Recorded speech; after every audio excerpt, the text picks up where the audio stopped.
सभी सीटों पर बांग्लादेश चुनाव के बाद तस्वीर साफ हो गई है। अभी तक 299 सीटें बांग्लादेश जहां वोट पड़े हैं, 296 सीटों पर नतीजे आ गए हैं।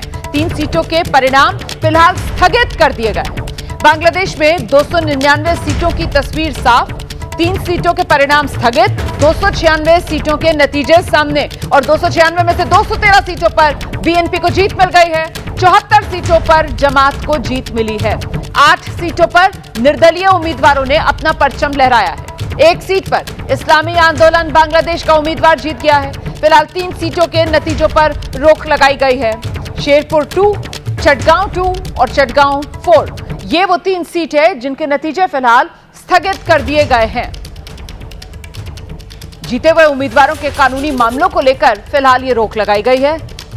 लेकिन 296 सीटें और 296 सीटों के नतीजे बिल्कुल साफ हो गए हैं। 213 सीटें बीएनपी ने जीत ली हैं। ये बड़ी जीत है, बम्पर जीत है, बांग्लादेश नेशनलिस्ट पार्टी को मिली है। तारिक रहमान 2008 से देश छोड़कर विदेश में रह रहे थे, एक तरीके से अपने देश से निकाला उनको मिल गया था और कोई सोच भी नहीं सकता था कि तारिक रहमान की बांग्लादेश की राजनीति में दोबारा एंट्री होगी। न सिर्फ बांग्लादेश की राजनीति में तारिक रहमान की एंट्री हुई है, बल्कि धमाकेदार एंट्री हुई है। और ये जो बड़ी जीत हासिल हुई है बीएनपी को, तारिक रहमान को, इसको लेकर भारत की तरफ से बधाई दी गई है बांग्लादेश को। तारिक रहमान को निर्णायक जीत के लिए प्रधानमंत्री नरेंद्र मोदी ने बधाई दी है। प्रधानमंत्री नरेंद्र मोदी की तरफ से सोशल मीडिया पर संदेश दिया गया। यह जीत आप पर जनता का भरोसा दिखाती है। भारत लोकतांत्रिक, प्रगतिशील, समावेशी बांग्लादेश के साथ है, भारत की तरफ से साफ कर दिया गया।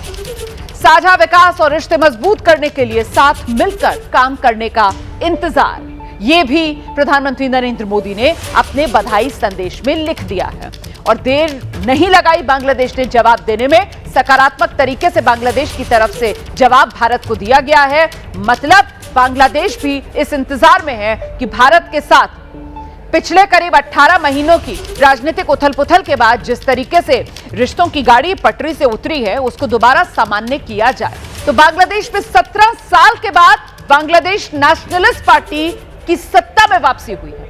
भारत के लिए तो ये अच्छी खबर है और पाकिस्तान के लिए बड़े झटके से कम नहीं है। शेख हसीना के तख्ता पलट के बाद पड़ोसी देश बांग्लादेश में ये चुनाव हुए। इसमें बांग्लादेश नेशनलिस्ट पार्टी ने दोहरे शतक का आंकड़ा पार कर लिया है। मतलब 2/3 बहुमत के साथ ये बड़ी जीत बीएनपी को मिली है। बीएनपी ने 299 सीटों में से 296 जिनके नतीजे आ गए हैं, 213 पर जीत दर्ज की है। जमाते इस्लामी के नेतृत्व वाले 11 दलों के गठबंधन को 74 सीटों पर जीत मिली। 8 सीटों पर निर्दलीय उम्मीदवार जीते।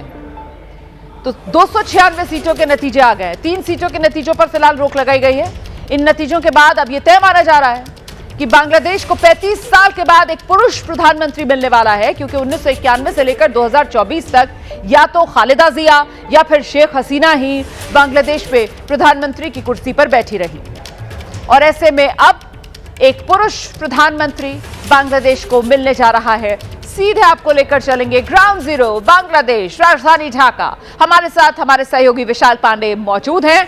विशाल, आप लगातार बांग्लादेश से एबीपी न्यूज के दर्शकों के लिए बांग्लादेश चुनाव पर ये विशाल कवरेज लेकर आ रहे हैं। अब जबकि नतीजों से तस्वीर बांग्लादेश की अगली सरकार की साफ हो गई है, किस तरीके का उत्साह है बांग्लादेश के आम लोगों में? विशाल।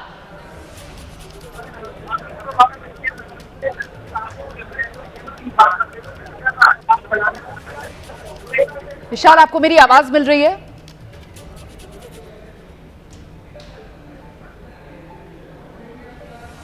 मुझे लगता है हमारा विशाल से संपर्क नहीं हो पा रहा है। हम दोबारा बात करने की कोशिश करेंगे विशाल पांडे से। लेकिन एबीपी न्यूज की टीम ग्राउंड जीरो पर मौजूद थी और बांग्लादेश में ये जो इतिहास बन रहा था, इसकी खुद गवाह एबीपी न्यूज की टीम रही। हमारे सहयोगी विशाल पांडे ग्राउंड जीरो पर मौजूद। लगातार एबीपी न्यूज पर हमने आपको विशाल कवरेज दिखाई है।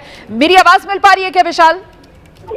बिल्कुल रोमाना, देखिए अब तस्वीर पूरी तरह से साफ हो गई है। बीएनपी 213 सीटों पर अब तक चुनाव जीत चुकी है। 74 सीटों पर जमाते इस्लामी चुनाव जीती है। 1 सीट पर आईबीए को जीत हासिल हुई है और इसके अलावा 8 स्वतंत्र उम्मीदवार बांग्लादेश में अब तक चुनाव जीते हैं। और 3 सीटों के चुनावी नतीजे चुनाव आयोग की तरफ से घोषित नहीं किए गए। उसके लिए कुछ लीगल मुद्दे इसमें अभी जुड़े हुए हैं और ये माना जा रहा है कि जो सरकार बनाने का रास्ता है वो बीएनपी ने पूरी तरह से साफ कर दिया है। तो जीत के बाद तारिक रहमान का कोई संबोधन देश के नाम, इसको लेकर कोई जानकारी मिल रही है क्या? क्योंकि वहां पर इंतजार कर रहे होंगे वो लोग जिन्होंने बम्पर जीत बीएनपी की झोली में डाली है, तारिक रहमान को सत्ता तक पहुंचाया है, वो इंतजार कर रहे होंगे। इसको लेकर कुछ जानकारी मिल रही है क्या?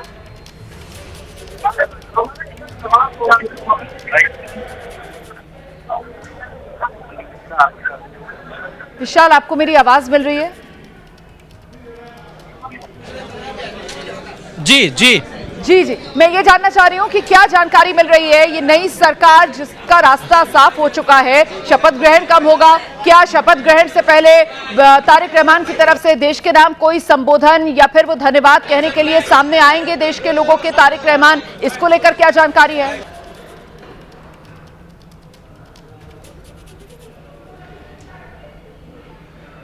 तकनीकी खराबी आ रही है। थोड़ी देर में यहाँ पर बीएनपी के प्रवक्ता आने वाले हैं जो इस जीत पर अपनी बात रखेंगे, बीएनपी का पक्ष रखेंगे कि बीएनपी आगे क्या करेगी। जो ज्यादातर संभावना जताई जा रही है वो 17 फरवरी में तकनीकी बीएनपी दिक्कत के आ रही है, सही मीडिया से को ब्रीफ करने वाले। जी जी जी, नहीं, कनेक्शन में प्रॉब्लम आ रही है, बार बार कनेक्शन कट रहा है। मुझे लगता है हम दोबारा विशाल से बात करने की कोशिश करेंगे। अभी जितना मैं समझ पा रही हूँ विशाल की तरफ से बताया जा रहा है कि 17 तारीख ही वो दिन तय किया जाएगा जब नई सरकार का शपथ ग्रहण होगा। इससे पहले देखिए 14 फरवरी कल की तारीख सामने निकल कर आ रही थी, लेकिन अभी मैं पुख्ता तौर पर तो नहीं कह सकती हूँ क्योंकि तकनीकी खराबी आ रही है, आवाज साफ नहीं आ रही है। लेकिन जितना मैं समझ पा रही हूँ विशाल पांडे यही अपडेट दे रहे थे कि शायद 17 फरवरी तारीख तय की गई है जब नई सरकार का शपथ ग्रहण होगा।